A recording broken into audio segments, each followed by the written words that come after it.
So I feel like we feel that to high radio link 97.5 FM. Yeah, we must technical university ya Mokom campus. And now no power Brapin Edusika Abuaje da Costa. The one a friend is Sir Kash or finance and international law and expert. Will high in ebedin komo afa so sourcing of contract and of value for money office bill yewra ato forcing e dia akodan parliament and passes bill no emeye emra and share institutions so be follow these laws no ye be di ehun komo kakra wa asanso na Iran Israel American war ekoso no ye be di eno so ehun komo Africa ye faith anything e wo sa tokoya ekoso yi e wo mu say Iran ene America and Israel ene nya ntokwa de but in since so do na eba Africa so na dache no ya ntutu na ma yi a ebe wie ye sen Africa embre bia na amano ne other countries omuni African continent so benya ntokwa no na the shocks do na eba ni na Africa ene absorb nti ene ne ye de ye brapini na say ye wofa ye Sir Kash abetine fidie mu ase say ombema ye nchirechire kakra emphasize and mo ya ekoso nim na ehun Kash mo akwa eba radio link 97.5 FM so major super Mr. Logic me jidi se nyankopa adom bibia boko awrade adom kakra awrade ekulai okay the nyankopon ase and apo empese yanka ye sha ase efri ye so sourcing of contract kwan ya atoda aban efa so our the contract abra ombiem ina nim se embra na kire se o se o the contract ombiem ema companies awodo a ombetimi aye no ede omo applications eba na nka wo hwe na wo select obi obetimi aye dwuma na aye no aye ni yie na yenya value for money but atoda aban neglect all these things no na wakoso our the contract no ade amade ono ni feel say ope ansa akra no then na so source of contract say ya tifo bi hu de ye kan kasa me da say Mr. Logic needing kan ma me nin kan fa asida kesi ema otifo pa na afi so memo abasofo adwuma pa udi for radio link any otifo nyina indeed ope otifo the best that is why I ope say eni me bi wo ha eba ye koso ani din saro so na ye update yen listeners na nti me da say in fact o boy dwuma pa first of all ni me kan say ye ka say sole sourcing of a contractor. We are talking about a single source procurement. Say a kwanya e be a government e be a pese or ye project bi na say or the ma organization bi na omo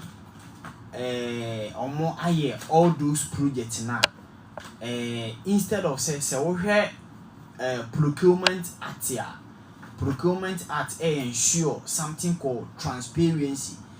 It means say it was ubiem na all the companies be or available na all the logistics say ubetimi aye adwuma no it was say we no open na otimi edema ubia say na be ya ubia betimi aye den aba na competition aye den ede abem nti say ekoba say eye so sourcing of a contractor na it means say a individual so yen sheda emiem emma competition enye den emmem ekoba sa eye individual na sa individual no ye de sa project no ana say ade a e wo say ye pese ye na ye de aide ye de ama no nti se ye kase so sourcing of contractor basically no that is sana it okay the emra pen aban bitimi the contract bi ama company bi based on sole source. Okay, me da say first of all ade ba ko wo say establishing say so sourcing of contracts no enye ade a eye illegal ade a eye legally no it is right but ade ba ko aya na eboa no say competition be ma eboa e ma transparent den ebem esan so e ma public no enya confidence as to the particular company or more a specific project in the ama of mine. Inti first of all, I was say establish Saniman a blah government no a year so source of contracts and a blah ebia government for a particular reason ebia opese ebia o protect ebia public peace ebia opese o protect ebia ye can say or minor security issues ebia there are a certain a certain project bia aya na your vital information aya na inise eba abontin. For instance military and say security issues aya dia enya dia ye sheda ema na ye den ema na ba abontin nti say ye any project bia entirely about security issues normally no ayana government no pese wo de be so sources of contract send ye be emma yen security ye can say document bi ni other issues bi ensheda nyede ensheda emma bonti nti basically na ayana sanity ye on that matter in order to protect maybe for security reason and also for another reason so ayana government na eyenesa tisana eti institution so ben enya wo aban so na say enya wo oman so say ye koso ayusu so sourcing e de ma fa so e the contractor. Okay, institution so de ye wo positive and negative wa ayana eye institution so. For instance, so we negative impact. It shouldn't be all the contract, all the projects. Bia na was a no or mine more. I was a year so contract and I was a dema. So there are some projects be on developmental projects be na say ya. I was a buying a beam now competition a beam. Say competition a bema a basa ema public trust and a basa answer ema transparency. And another one also a value for money. So Emma or mine enya GDA ewa buying no say Abino is having nothing to the hide and he is ensuring transparency and that of the efficiency in all our developmental projects. Into one of the institutions wa ayana ebano ebasa ni nyina ayade on the positive side na eboa Emma eye na sekoba say ya nye ni open so a institution so be ni say emma public no enya dey confidence in the government because they may of a thing say or they may of a thought say it be a government no was having something to the high there a basa emla and all these things no e cause wana e happen it create friction, it create disagreement, it continue to create some loopholes to be emma public confidence no enye dey establish e wo inti sana iti which means say so senator akoso gidia ankatima mefo no ewo aban mu no eso te because a contract bia odi ma bia odi ma bia onim o wana say de onu free say ebeboa no no e na odi ma no ntema confidence ankatima mefo no ewo aban mu no eso ete. Yes, okay, yes sanity ana aside that no say wo hwe bibi nso a on say ade bia competition emamu bia no aya na the cost involved on high because competition ebem na obia build there o build there one ye behwe financial side ye behwe quality side and that of the any side there ebeboa nti se competition bem kula na aya na reduce cost but se koba say ekoye solely for all developmental projects or any project ya ebasa nso a ema cost no involved no so high. These are some of the disadvantages. Okay, okay, say your advantage. In a way, to my advantage in about if I say you are so source advantage back it mean also. Advantage back on say because say ebia one particular company name say this project men na make koyen. Ebasa eboa it is a faster execution of project. So my project and nya fina delay tactics wait in a bit they buy yes ni and all that things in bureaucratic nature no enye dey tie basa once organization ehunu say me na me ye sa adwuma wi no e ma na ye den eye ne ntem na o deliver eboa e ma impuntu ni adwuma nso ekoso ana aside one no nso no eno nso avoid delays so when in public procurement processes it entails a lot. It has to pass through a lot of processes before endorsement any other day. Inti se ekoba se eye so eye source na ebasa eboa ema avoid all those delays no all those apathy attitude on the side of public activities any other day. These are all some of the major advantages a source so of contracts. Okay, if free source of contracts and in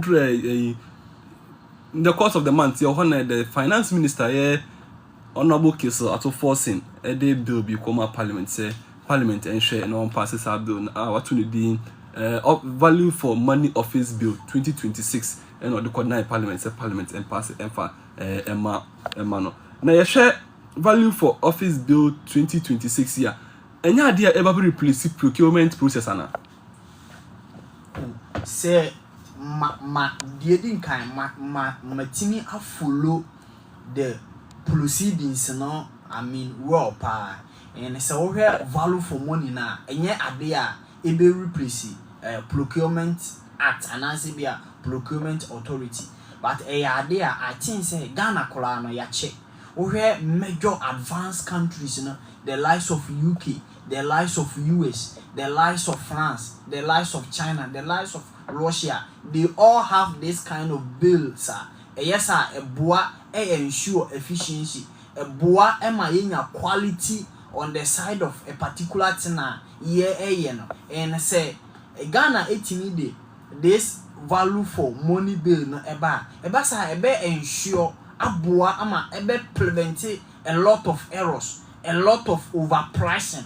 So say ade no $50,000 bon say ebinom inflate figures na be akodu be $100,000 but oko on the market a particular thing the share price you could see say ebikura na below maybe $50 million but bon say ni ide ya overpriced inti say yetimi equate this bill no na say oman no etimi accept ya ebesa ebetimi akleti avenue ama government na I establish office ya the office will be in charge and in order to say obe coordinate all the activities of public projects near there no my any auditing all the review of contract na omahwe say as to a particular project ya ye no a value for money na and ebasa ebeboa Ghana see etimi ye na ye ni ye dia the disadvantage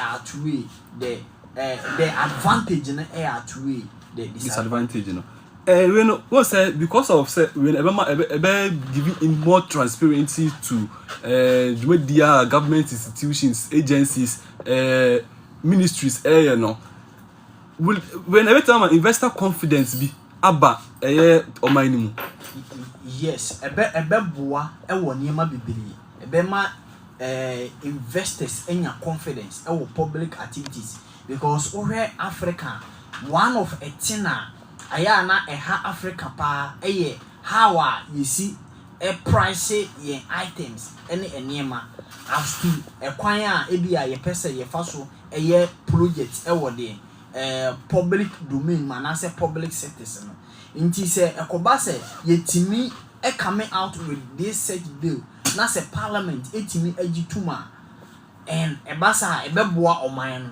ama niema bibiri wo ho a ye betimi a reserve money dey a channel our energy to another infrastructure project unlike the previous day see a previous la say me niema getting right so here University of Ghana Legon or more you can say stadium na ye heard the amount of money involved it was outrageous and so where the amount year renovation University of Ghana sports stadium alone ebetimi SC a certain day big stadium Ghana ebetimi enya see Moloko look at how Moloko Moloko is developed. Moloko is not even an advanced country but it is an developing country like the likes of Ghana, Nigeria, South Africa, Egypt, and so because of that value for money bill omunsu ewobien eno na aboa ema Moloko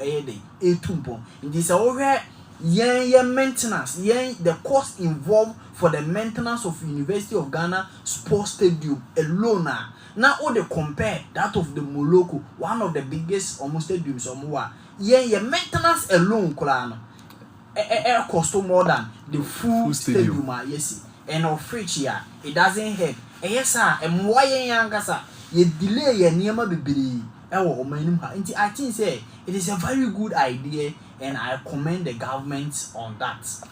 And you share any idea bill, you know, say you passive year a ma contracts and I say developmental project be delayed because say me other contract that the procurement you go through procurement after procurement after also saba na go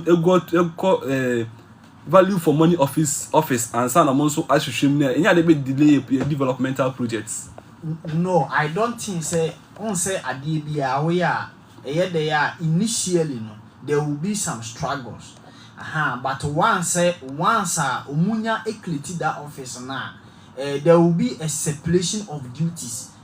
Procurement authority and that of the you can say value for money office. And it's over value for money now. One of their duties and it's a review some of the major day contracts. And it is up to the procurement authority. And say notice you can say value for money office.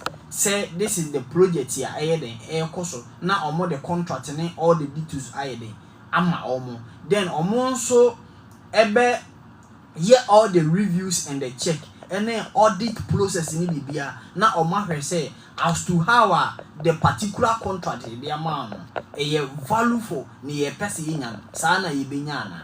So I don't think say yibenya any delayance, any negative those things. But adibia no start here initially ayana problems any day struggles kakala inti idea I was saying that expectation say initially need you be encounter challenges, but as time goes on there are some things be see year government no ebetimi correct all those mistakes. The deputy finance minister eka benchmark value being concerning this program any sene globally be affecting the city on inflation and construction materials no. How is this bill going to help city no city ni can enya ahode? Okay, that is a very good question. Say one of the idea ayana a cause inflation and you overspending.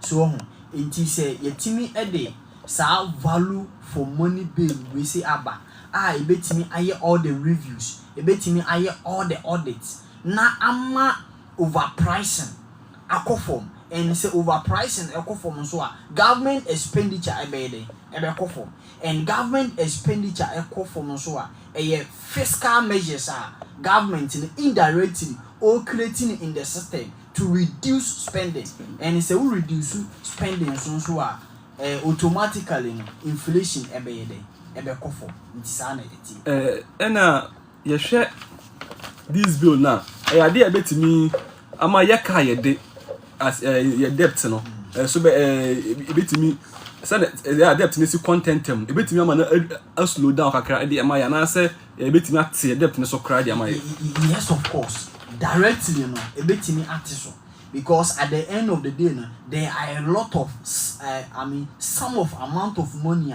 you be reserve because of value of the value for money bill na aban si etimi ya na ye na ensure niema bebla you overprice na eso beti and say eso tia directly ni ya reserve money so and say you any debt no na say ebia e wo say etimi ekotua ni those things na sika be den ebe wo ho ama etimi edi bia eden atiso so inti directly no ebe boa ama Ghana yen debt any all those things no so beti na even kura na say so anti drastically na you be remain neutral and shada emane enkoso. You share already no your procurement act or a boy your buying concerning say your cotton bi and say your other contract your procurement act or that but procurement act no one pono still your agencies MMDS ministries near here already no violate the procurement act at the year near into in Rama pan betimi that ties have this bill echi ama na team aye adwuma ye say be ya e benya value na ye pen. Good. It is a matter of say yɛbɛgye saa bill no atom na sɛ yɛgye saa bill no itum a ɛwɔ sɛ government etimi ma ɔmo independent power ɔmo betimi de ayɛ exercise their responsibility and sɛ wɔhwɛ Ghana ha se a one of the major thing a ɛha ɔman no paa ɛyɛ politics how you play politics on government institutions bi ne adeade ɛyɛ ade a it is very bad. That is why in all my discussion me ka say si ebetimi ni ayɛ a it is good, but say ye just say ebi a ye establish value for money office keka eba sa ye nya emfaso bi a ade ba ko no say e wo say government emmo da autonomous power no na omutimi ye den e dey exercise omo duties and say wo hwɛ oman yi mu a say obi ewo independent body na or the exercise the responsibility na eka a certain political party either NDC either NPP either CPP bo say na atage ne say oye partisan dey or ye be a partisan politics e be a enye a government or in power no inti ana oye dey ana oye all those things oye those audit oye those reviews any checks ana se koba se e kan government no so efo nso abon se na aban no mu nipa the lives of the ministers the MPs are omonso sided with the government na omonso take the certain institution and answer office no nti eno ne ade a aya na emwaye but ye ne mo da autonomous no na se omo ensure omo power any omo responsibility ye betimi aye na ya ye ni embre ne AI aso nti yenko Israel, US, and Iran in Tokoya Ekoso to some sort of do na Africa for na eba so no. So far, last 2 days I came Donald Trump ema ultimatum say 48 within 48 hours no akobe strike Iran ema say Iraq for intervene say Donald Trump extended the ultimatum for 2 weeks am say what say I was say there for 2 weeks ceasefire among coming into agreement. Yeah, sure. The ceasefire deal we baba enimenu yana. Okay, first of all, this is a very good question.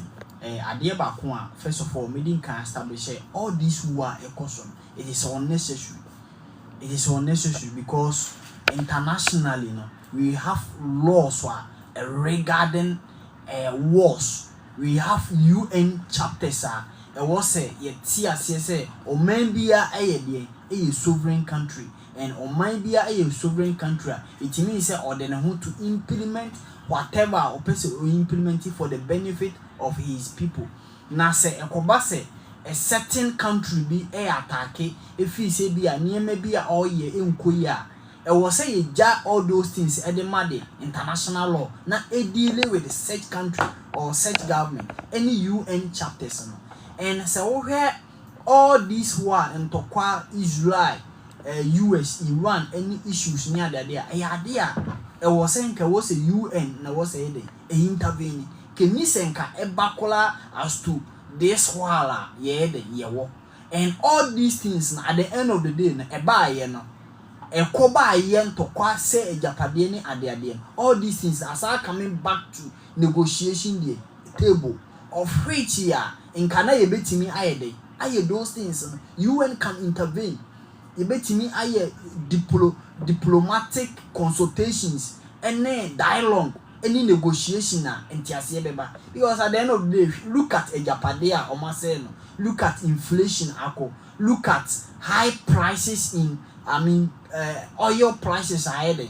also and ye we say nyina a we nsusanso nyina asa coming back to negotiation table and first of all ye better Pakistan president Abaso ye can say his excellency Sharif Shaban say wotimi ede nyoma bibili egu akwema wotimi I intervene between Donald Trump, the US, the Israel and the Iran for now no omatia say na omaye ceasefire say for the next 2 weeks they will come back to negotiation table, then they will discuss it. Afternoon me and sana, a dear beer or montia si biano, or mobetana sena or maka, sene bea, ababaye, ebeba na asundri aba, and sasundri suba. It is good for, you can say, the world, and it is good for the nation, it is good for that of the Africa. If you're a global trader, most of the global trade, is either say about oil is summer, the Strait of Hormuz, Iran is so on. One thing involved the Panama Canal, and involved into one minute, control over all this about global trader. Yes, a band says and Tokosia, I might be sorry, a tomb. At the swap aviation financing and to no control there was animal resource. So we control you will be your friend OPEC and you can't OPEC. We have all the association of petroleum countries now or any oil countries now or are forming that of the OPEC now, the likes of Saudi Arabia, the likes of Bahrain, Oman, you can say Russia, US and France and those countries. They are the countries that are forming OPEC. And so here Strait of the Hormuz, ye can't want some now. Baby, a fat Iran for Asia. So, into Assad now, you can say Iran for will control over it. And much of more than 20% of oil be a area seen that Strait of Hormuz on eso. And se kobase war esia affected the whole world, not even Ghana alone, and not even the countries that are more participating in the war now but it may affect the entire region, it may affect the entire Middle East, it may affect the entire Europe, because there are a certain oils, a certain gas, all these things in the air, they pass it through the Strait of the Hormuz, no more at the core other countries. Until these are some of the major problem, any major challenges are, and yet or more and so we are putting trade into what and you might be we have flight Eco Dubai, flight Eco Saudi Arabia, we have a flight all the flight Eco Middle East here. Nina I you putting all things into the hot and say yeah say challenge now so be busu na obekwa anya dia obede obebe until these are all some of the things I affect and say flight into global business enkoso and so we have baby to say Dubai one of a business hub in the world constitute the major trade so inti say and tokwa akoso wo affect all these things and so ba yen Ghana hanso so all these things affect and recently you heard the major highs, the major increase of prices in our oil ni petrol industries and maybe say if my record serve me right here it be getting to next week and I say increase the price of fare and all these things there effect and Ghana so is not part of I think VIP for quite a more to that. Yes send you make and I share your UN clause IF and ye boom we are some afanani na say ban to kwasam ni ya but most of the times no ye amani bo ha omu pusa clause no so going to catch by shin si and then a mass I no me na ekoso because can UN e clause wo mamura mu a international wars yanka banning countries and you can say anka omu find ya can you can say find ourselves in this particular position kura. Yes, a very good and a nice question. And so where UN UN chapter and UN chapter and not the governing, it is the rules and regulation governing all the entire world as to how you should go about your things in terms of international matters and nneɛma a ɛyɛ criminal, international law, war, petroleum, and all these things. Ne nyinaa ɛyɛ adeɛ a entailed in the document of UN chapter. And sɛ wahwɛ all these UN chapter na it can mean yɛ sɛ aman ketewa bi wɔ hɔ a ɛdi wɔ mo. The lives of African countries, no, and that of the aman ketewa na ɛyɛ dɛ ɛdi wɔ mo. But akɛsefoɔ na ɔmo hosti saa nuclear powerhouses no any nuclear weapons no ɛyɛ ade a ɛnyɛ dɛ ɛnka bi ɛma ɔmo. Recently yɛ wɔ hɔ a ɛna Russia ɛyɛ dɛ ɛto ɛhyɛ Ukraine so ɔman a ɔyɛ sovereign country a ɔde ne ho, and UN ɛntimi anyɛ dɛ ɛntimi a intervene anyɛ all dialogue any negotiation ama ɛntimi anyɛ dɛ ama form. And as at now I can say it is still there persistent. And sɛ wohwɛ that of the United States of America, that is the same thing amoye, because at the end of the day they are the powerhouses, and they are the one of the countries or more financial UN and its activities. It is a US ko attack and I say oman bi bibi na or say on tiase na ko attack ya ade a UN intimi enyede enka ho asem, and of which here it is very bad. It was a wiase sabla wiase eduru e was a dialogue, a discussion, a negotiation. Say bibi wo ho na on tiase a yentena se yen sit down on table say afenuni mi enukura na omon tiase. There should be UN intervention say na ebe ya enye den prolonging to war any ade ade eba sa emwa insanity. African countries did wanna almost aligning to any side of China, Russia, and I say US. Did wanna I am neutral. And then I would do say I'm African countries did wanna stay neutral to this. I was say African countries neutral because assume you know enyantokwa wo ekula na say apodikula ahode be na wo betimi dia ide akoka bi. And even so try kola say we be intervene so we be peace maker kola na omonto kwa no kola na ahwe na ayede ebia account nti say wo hwe Africa yenye developed enough, yenye power, yenye united enough as to say obi ye bibia ye betimi ayede akoshen no.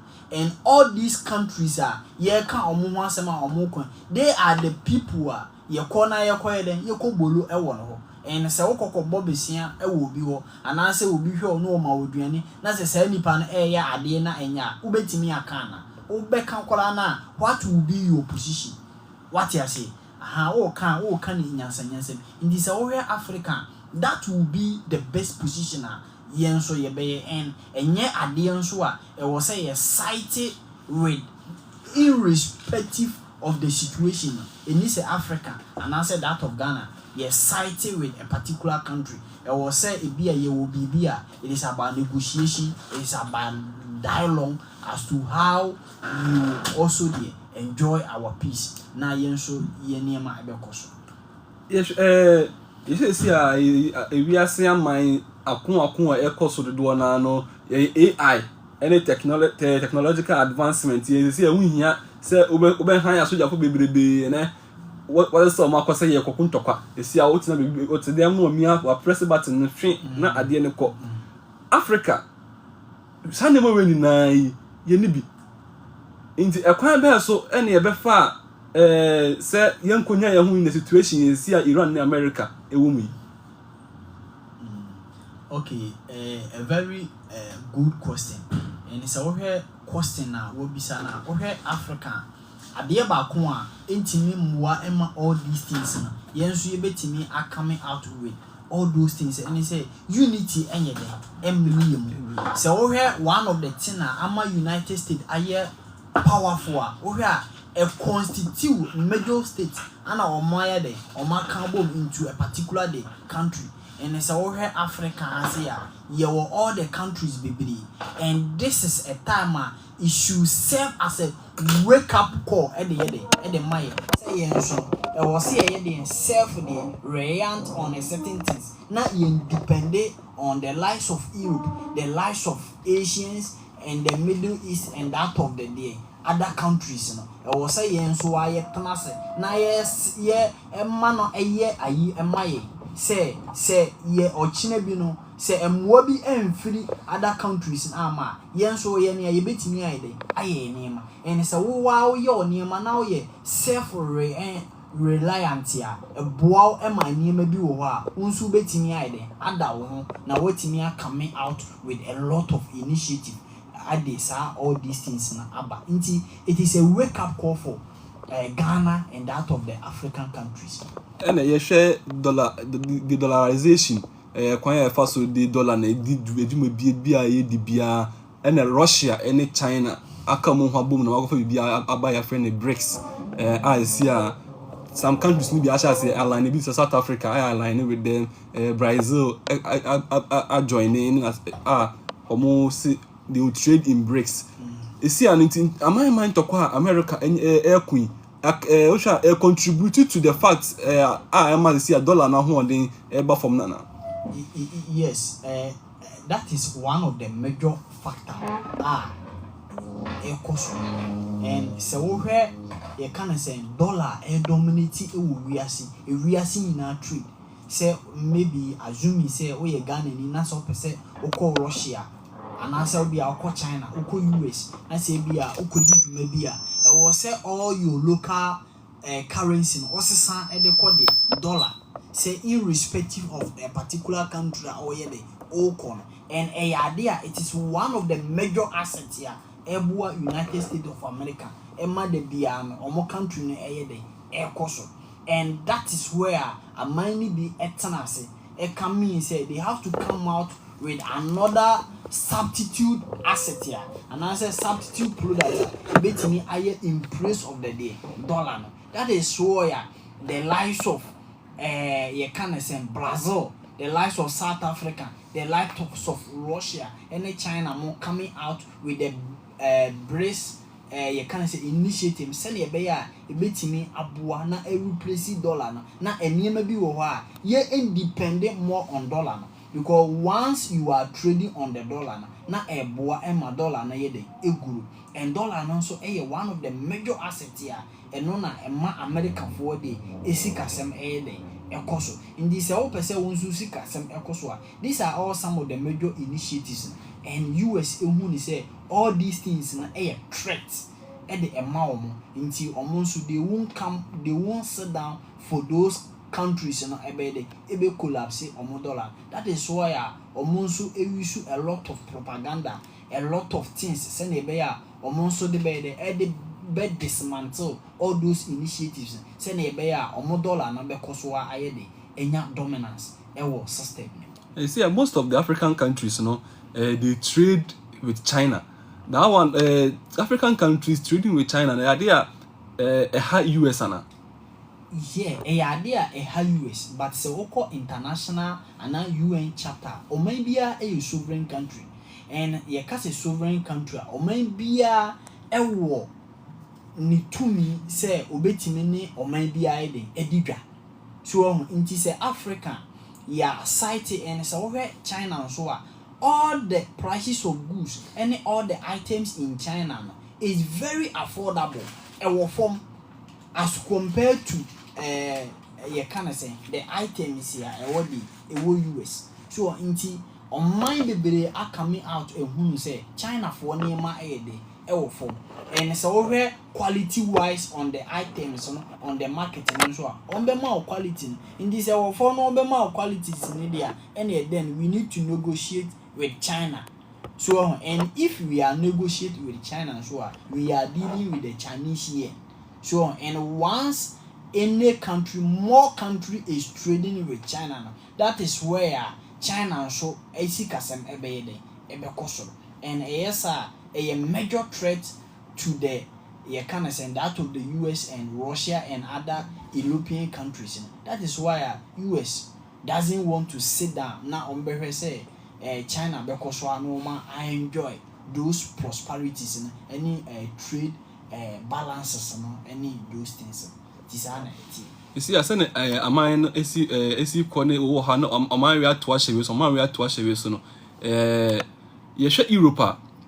Europe, most of the countries in Europe are aligning with US as NATO allies. So, can European countries, defend themselves without the US? Oh, yes, of course. And so where all these things, all these war by some of the countries are omotimi enya that autonomous power in order to come out omotimi aka bibi e dey actually US that of the France no why establishing the position ama obi ati say USA breach international law and UN chapter. And so where Spain kula Spain atimi akọ to the mall say omo mpese US ebe use omo de omo airspace any US military plane and I say ye can say helicopter and anything omo di dealing in the war bia efa omo airspace ombede ombetenato. And this is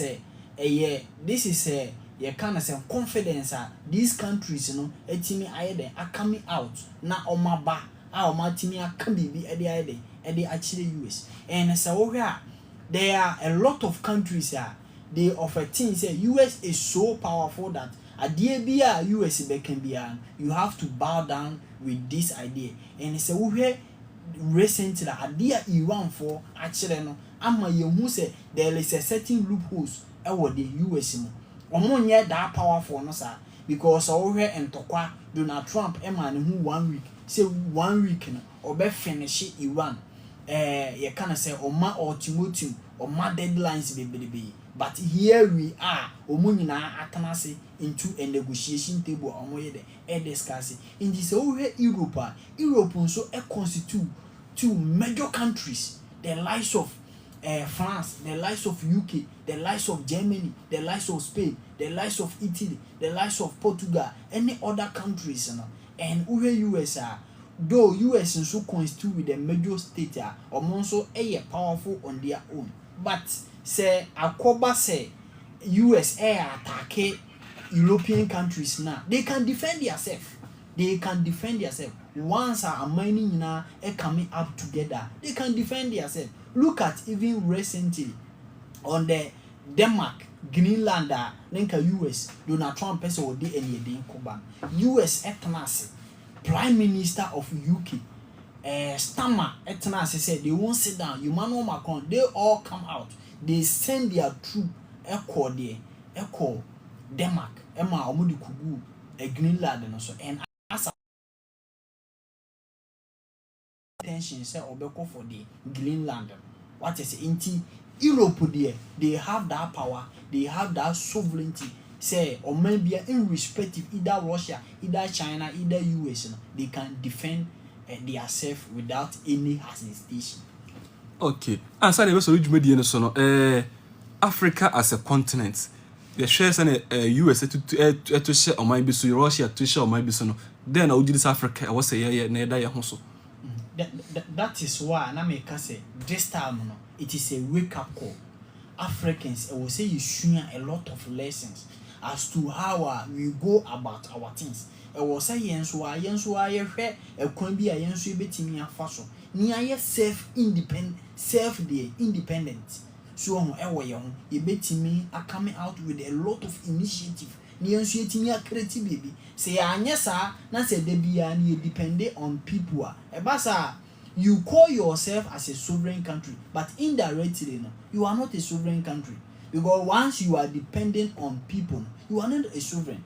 So enne make say Russia your man omu use ye can say any American system bia to say bia omu major network near the Russia country dia omu ankasa no e ba no mu Facebook ne other thing omu so they have come out with all those major initiatives omu use omade and they say American Russia betimi ne Ukraine akontokwa na American as sanction, but all these sanction it doesn't have a vast or huge impact on the Russia, and Russia the air cost.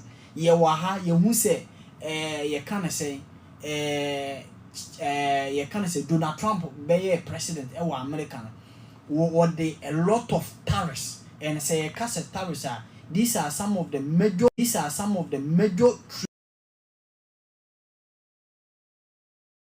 benefits, all the tariffs, me so me so me di bi be den, to so, me the more than that to so. And so Trump who say yes, any so because tariff so the 20% tariff and to Chinese goods so China so the 20% no so and ye ne wo ye den wo be suffer so and all these things na eboa ema a country sovereign, a country independent. But here in the case recently US tariff to Ghana so on a certain part of product near that na we go there in order to beg them. So and all these things there happen now. We a country, you call yourself as a sovereign country, but indirectly you are not a sovereign country. Until this is a wake-up call for African nations and that of the Ghana. Okay. Lastly, last question on our international geopolitics. No, you say Asia, my would wanna grant permission. America use omo countries no establish military base. They use some airspace at the end of the I don't know. Up to now, Asia for Arab countries don't wanna who say this affect ankasa also prevent US from using their country as for military bases. And I say you'll be been to her these Arab countries more allow these things. That is where in my submission now make us or maybe a sovereign country.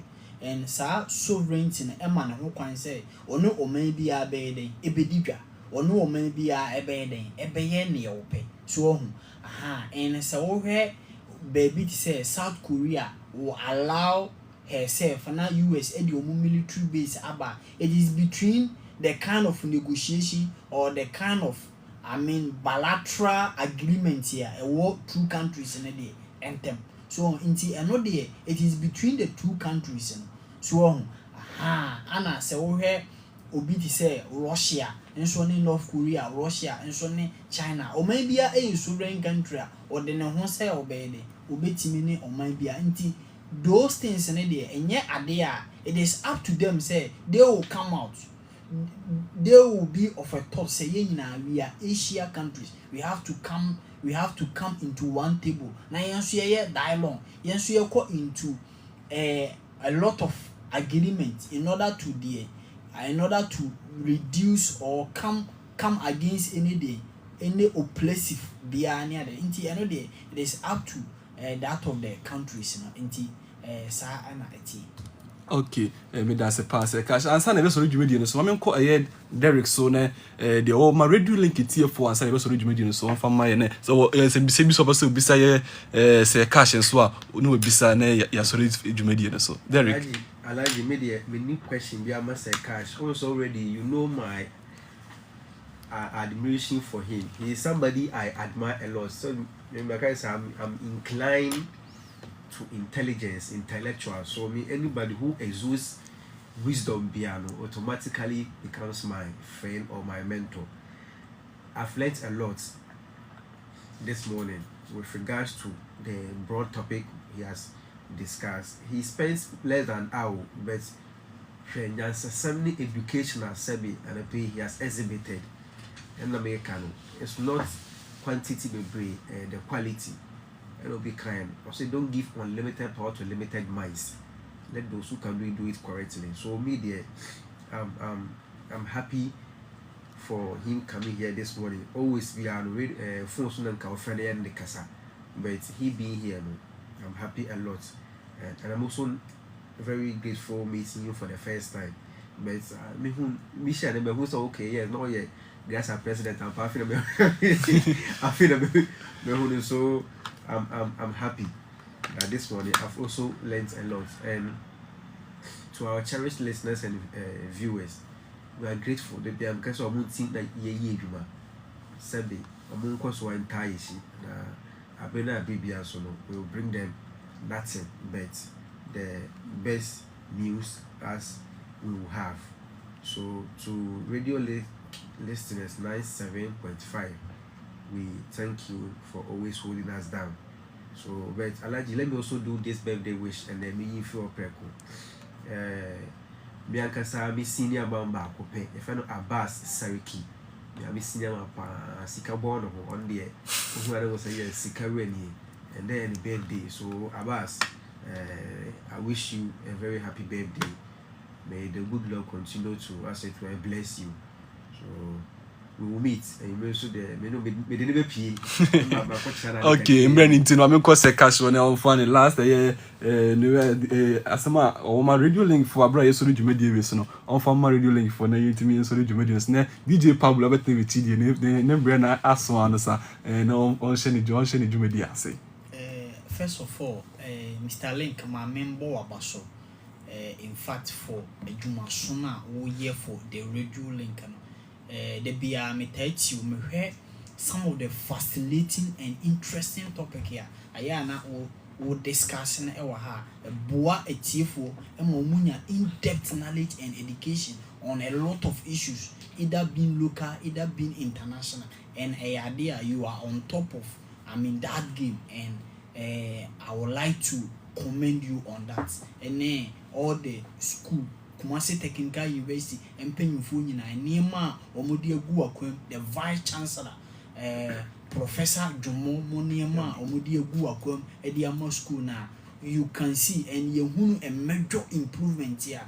A work KSTU, let me commend the entire management about their hard work and commitment for the school. And previously, they are one of the best schools in Ghana. And I can't etoso 8. And as at now, I make say Ghana the 4th best.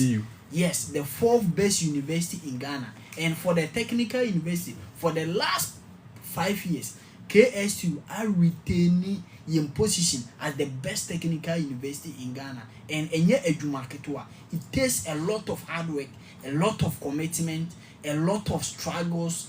Sleepless nights in is involved. And idea munina moyede mo amount and me bo o mabaso. Not lastly, Mami Enriche Manuel Iceberg Clinton a happy, a special birthday, and our GT Bank, one of their investment bankers a war GT banker or Mubo Jumapa, and the birthday.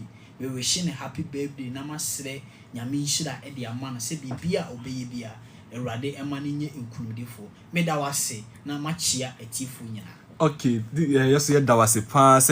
Very really friend said the boy any Dijuma with me, edgy so now banner boy, ni Dijuma, has say, for Sir Kash, Mr. Edusika Boaji da Costa, and a Motine can wear finance and international law expert, and the other boy, and my Dijuma, Eufia see. And I said, Mr. Dijuma, one far Kunya will soon me wish me Yaki to Dimitri, face a happy birthday, Yankopon in Shirapa, and a yes with tea, and a fine and check, Abrabumu. Sounds like me wish iceberg. Iceberg, iceberg, presenter, radio link, and also banker, GT bank, iceberg will be an uncle insurance down upon in that dear bra, you birthday gift of one, them fight with Jan Hoka, and then Miana Mefa, and see who video we are, where I know our friend, me, I'm a fan who can we if me am one of Logic Prince. So you made there. It work on boy to dominate me to make a bremo.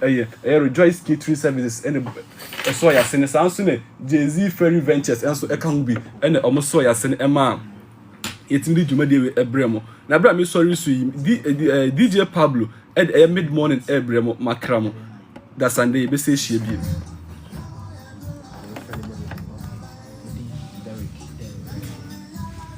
Otherwise, now,